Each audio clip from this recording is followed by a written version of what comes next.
بسم اللہ الرحمن الرحیم۔ السلام علیکم ناظرین کرام۔ نہایت مؤدب دیندار، اپنے والدین کی اکلوتی اولاد، والدین کی آنکھوں کا تارا تھی۔ اللہ نے اس کو بے پناہ خوبیوں سے نوازا تھا۔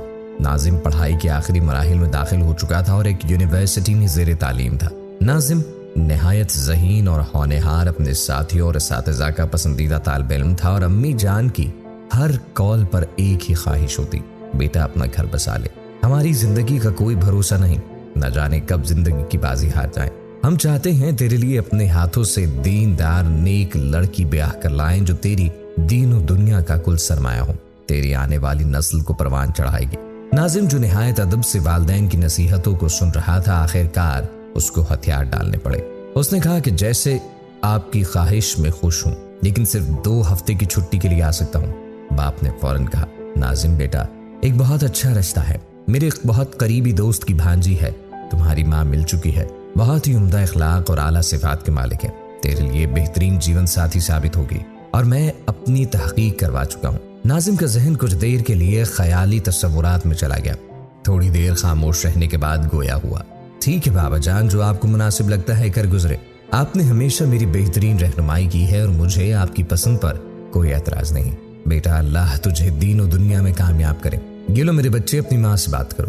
ماں کی ممتا جو پہلے ہی نچھاور تھی، اپنے فرمانبردار بیٹے کے لیے دعاؤں کے بعد امی بولی، میرے چاند تو جمعرات کو آ رہا ہے، تو کیا ہم تیرا نکاح جمعے کی نماز کے بعد طے کر لیں؟ بیٹا تو ادھر زیادہ دنوں کے لیے نہیں ہوگا، اسی لیے ہم چاہتے ہیں تو اپنی دلہن کے ساتھ بھی کچھ وقت گزارے، لیکن میرے بچے تو نے ابھی تک مسکان کو دیکھا بھی نہیں۔ جی امی، میں نے مسکان کو نہیں دیکھا، مگر آپ نے دیکھا ہے؟ میں نے دیکھا، ایک ہی بات ہے، میری طرف سے آپ دونوں کو مکمل اختیار ہے، آپ اپنے فیصلے کو پایہ تکمیل تک پہنچائیں۔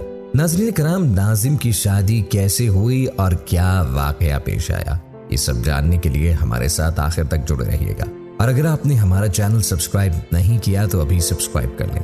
ناظرین کرام، مسکان ناظم کی ہونے والی جیون ساتھی تھی، جس کو نہ تو ناظم نے کبھی دیکھا نہ سنا، لیکن پھر بھی دل سے اس کو سوچنے پر مجبور کر رہا تھا۔ ناظم نے سوچا جانے سے قبل عمرے کی ادائیگی کر لی جائے۔ اللہ کے گھر میں ناظم نے اپنے ہونے والی جیون ساتھی کے لیے ہاتھ پھیلائے، تقویٰ، خیر و برکت کی دعائیں مانگی، کیونکہ یہ اس کی زندگی کا ایک بہت اہم فیصلہ تھا۔ چہرے پہ سنت رسول سجائے ناظم کسی بھی لحاظ سے کم نہ تھا۔ پاکستان میں ہر طرف خوشیوں کا سما تھا، نکاح کی تمام تیاریاں مکمل ہو چکی تھیں۔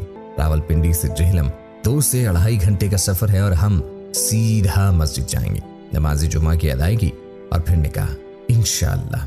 ناظم کے دل میں مسکان کے دیدار کے لیے شدت سے بےتابی تھی۔ ایک انجان لڑکی اس کی زندگی کا حصہ بننے جا رہی تھی۔ وقت بھی آن پہنچا، دعائیہ کلمات پر مبارکباد کی پرجوش آوازیں بلند تھی، ہر طرف خوشیوں کے قہقہے بلند ہو رہے تھے۔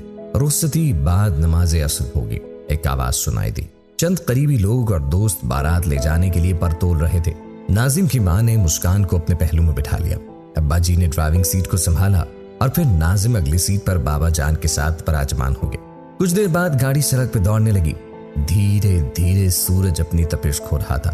مسکان کا دل دھک دھک کر رہا تھا، لیکن دل ہی دل میں دعائیہ کلمات تھے۔ آدھا گھنٹہ مغرب سے قبل وہ اپنے گھر کے دروازے پہ تھے۔ ناظم نے مین گیٹ کھولا، چنانچہ موقع غنیمت جان کر مسکان نے دولہے کو دیکھنے کی ٹھان لی، لیکن دروازہ کھلتے ہی دولہے میاں اندر تشریف لے جا چکے تھے۔ بابا جانی نے گاڑی گھر کے بڑے صحن میں پارک کی، جبکہ دولہا گھر کی بتیاں جلانے کی تگودع میں دکھائی دیے۔ مسکان نے چاہا وقت ادھر ہی تھم جائے اور وہ اپنے دولہے کو دیکھتی رہی۔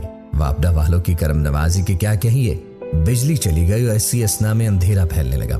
امی نے آواز لگائی، ناظم مسکان کو اندر لے چلو، میں تمہارے بابا کے ساتھ سامان نکالتی ہوں۔ نہیں امی، میں کرتا ہوں، آپ رہنے دیں۔ نہیں بیٹا، دلہن لمبے سفر سے آئی ہے، اس کو کمرے میں لے چلو۔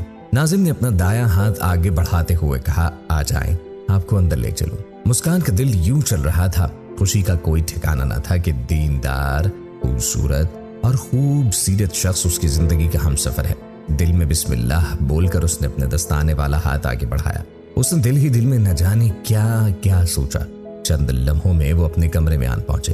آپ ادھر ہی رکیے، میں کچن سے موم بتیاں لے کر آتا ہوں اور آپ اپنا برقع عبایا اتار لیجیے۔ چند لمحوں بعد ناظم موم بتیاں لیے کمرے میں داخل ہوا۔ وہ ان کو جلانے کی تگودع میں مصروف تھا، پھر بولا، میں ایک موم بتی واش روم رکھ دیتا ہوں اور ایک کمرے کے لیے، مغرب کی اذان کے وقت ہوا چاہتا ہے اور میں وضو کر کے مسجد جا رہا ہوں۔ ناظم ذرا دھیرے سے بولا، مسکان دستانے اور برقع اتار رہی تھی کہ ناظم واش روم سے باہر نکلا۔